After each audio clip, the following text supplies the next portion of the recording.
তোমাকে হারানোর যন্ত্রণা হয়তো আমি সহ্য করতে পারবো, কিন্তু আমার পরিবার আর আমার বন্ধু আমি হারাতে পারবো না।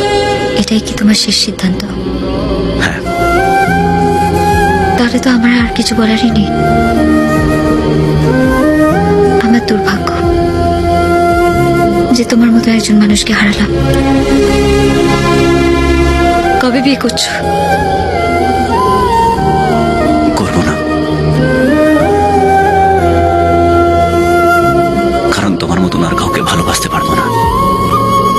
কাল থেকে তোমার জীবনে নতুন দিন শুরু হবে, আর সেই দিনগুলো আমাদের সম্পর্কটাকে তোমার মন থেকে মুছে ফেলবে। অভি খুব ভালো ছেলে অনু, ও তোমায় খুব সুখী রাখবে। Don't drink too much.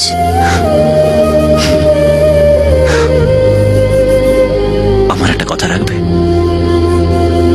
একটু হাসো, হাসলে তোমায় খুব সুন্দর দেখায়।